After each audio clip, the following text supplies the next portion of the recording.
Hi friends, ఈ వీడియోలో నేను ఆనపకాయ వెల్లుల్లి నువ్వుల కారం కర్రీ చేస్తున్నాను. చాలా టేస్టీగా ఉంటుంది. అలాగే చిన్నపిల్లలకు ఆనపకాయ దోసకాయ తినరు కదా, వాళ్ళకి కానీ ఇలాగ రుచిగా చేసి పెడితే ఎవరైనా తింటారు. అలాగే ఆనపకాయ తింటే బాడీని కూల్ చేస్తుంది.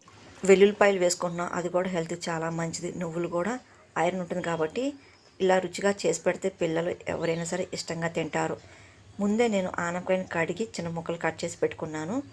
ఇందులో కావాల్సిన 1 టేబుల్ స్పూన్ జీలకర్ర, అలాగే 3 టేబుల్ స్పూన్ల నువ్వులు, అలాగే వెల్లుల్లిపాయలు వేసుకొని నేను దంచుకొని పక్కన పెట్టుకున్నాను. చాలామంది ఇంట్లో చిన్నపిల్లలు అసలు ఆనపకాయ కర్రీ తినడానికి ఇష్టపడరు, కానీ మనం చిన్నప్పుండే వాళ్ళకి పెట్టడం అలవాటు చేస్తేనే అలవాటు అవుతుంది. సడన్గా ఒకసారిగా ఆనపకాయ వండి పెడితే వాళ్ళు ఇష్టంగా తినరు, కానీ దానివల్ల యూజెస్ కూడా చెప్పాలి. ఎందుకంటే చిన్నపిల్లలకి మనం దగ్గరుండి కూర్చోపెట్టి దానివల్ల లాభాలు, అలాగే మనకి హెల్త్కి ఎంత మంచిదో అన్నీ కూర్చోపెట్టి చెప్తేనే వాళ్ళు వింటారు. ఒకసారి 2 సార్లు ఓపికగా మనం చెప్పి, అలాగే మనం కూడా వాళ్ళ ముందు తింటూ అలాగే మెల్లింగా ప్రేమగా వాళ్ళకి తినిపిస్తేనే వాళ్ళు మన మాట వింటారు. అంతేగాని కసుకొని పెడితే పిల్లలు అసలు తినడానికి ఇష్టపడరు. వాళ్ళని అందుకే దగ్గర కూర్చోబెట్టుకొని అసలు ఆనపకాయ దేనికి వాడతామో, దానివల్ల ఎంత మంచిదో చెప్తే పిల్లలు కూడా అర్థం చేసుకుంటారు. ఎలాగో ఇప్పుడు అందరికీ బ్యూటీ కాన్షియస్ అలాగే హెల్త్ కాన్షియస్ ఎక్కువైపోయింది కాబట్టి వాళ్ళకి చెప్తే అర్థం చేసుకుంటారు. ఈలోగా నేను ఇంకా స్టవ్ ఆన్ చేసి ఇంకా బాండీ పెట్టాను. అది కొంచెం వేడెక్కాక అందులో ఆయిల్ పోసాను. ఆ తర్వాత పచ్చిమిరకాయలు చీల్చి 2 వేసుకున్నాను, కరివేపాకు కూడా వేసాను. కొంచెం ఫ్రై అయ్యాక నేను ఆనపకాయలు చాలా చిన్న ముక్కలు కోసి పెట్టుకున్నాను, అది కూడా ఇందులో వేసేసి కలిపి అప్పుడు దీనికి తగినంత ఉప్పు అలాగే చిటికెడు పసుపు వేసి కలిపి ఇంకా మూత పెట్టి ఉంచాను.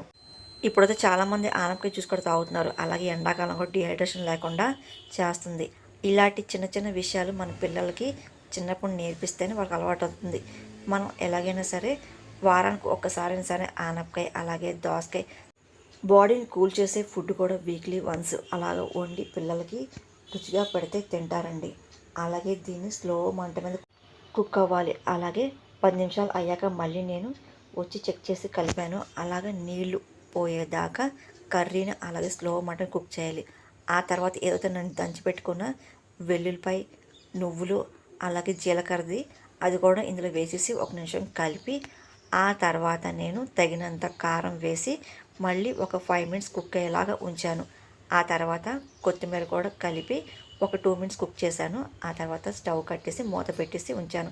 అంతే, ఎంతో రుచికరమైన ఆనపకాయ వెల్లుల్లి నువ్వుల కారం కర్రీ రెడీ అయిపోయింది.